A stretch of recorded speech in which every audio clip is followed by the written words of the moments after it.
சீரற்ற வானிலையினால் இதுவரையில் 29 பேர் உயிரிழந்துள்ளனர். 11 பேர் காணாமற் போயுள்ளனர். 56,000 பேர் இதுவரையில் பாதிக்கப்பட்டுள்ளதாக இடர் முகாமைத்துவ நிலையத்தின் உதவி பணிப்பாளர் பிரதீப் கொடிப்பிலி தெரிவிக்கின்றார்.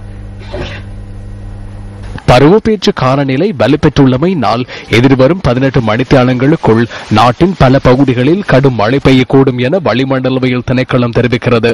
கிழக்கு ஊவா வடமத்திய மாகாணங்களிலும் மலையகத்தின் கிழக்கு பள்ளத்தாக்கு பகுதிகளிலும் மழை பெய்யக்கூடும் என திணைக்களம் எதிர்வு கூறியுள்ளது. இன்று முற்பகல் முதல் மாத்தளை பகுதியில் கடும் மழை பெய்து வருவதாக அங்குள்ள எமது செய்தியாளர்கள் கூறினர். மலைப்பாங்கான பகுதிகளில் இன்று முற்பகல் கடும் மழை பெய்த காட்சிகளை இவை. இதேவேளை கட்டாரம் தென்ன பகுதிக்கு நியூஸ் ஃபர்ஸ்ட் குழுவினர் இன்று விஜயம் செய்தனர். மழையுடன் கூடிய வானிலை காரணமாக இதற்கு முன்னர் மண் சரிவு ஏற்பட்ட மற்றும் அபாய பகுதிகள் தொடர்பில் அவதானம் செலுத்த வேண்டும் என புவி சரிதவியல் ஆய்வு நிறுவனம் மற்றும் தேசிய கட்டட ஆய்வு நிலையம் என்பன தெரிவிக்கின்றன. மலைப்பாங்கான பகுதிகளிலிருந்து களங்கள் நீர் வழிந்தோடினால் அது தொடர்பில் அவதானத்துடன் இருக்குமாறு அவர்கள் சுட்டிக்காட்டுகின்றனர். நாவலப்பிற்று கங்கையேல கோரலே செரப்போல பிரிவில் புரோசைட் பகுதியிலிருந்து பாரிய கல்லொன்று புரளும் அபாயம் எழுந்துள்ளது.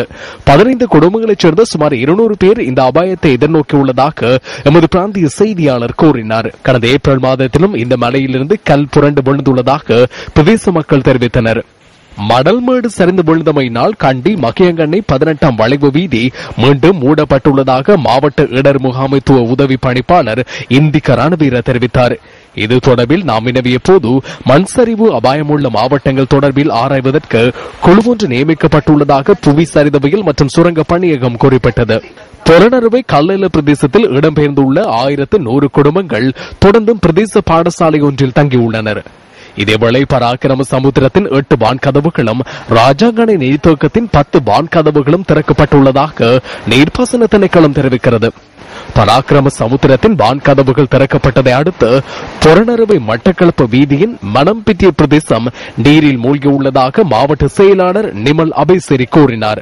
தம்புள்ளை நாவுல கனமுள்ளலாய பரணகம பிரதேசத்தில் உள்ள வீட்டு தோட்டம் ஒன்றில் அமைந்துள்ள கிணறொன்று நேற்று மாலை தாளிறங்கியுள்ளது.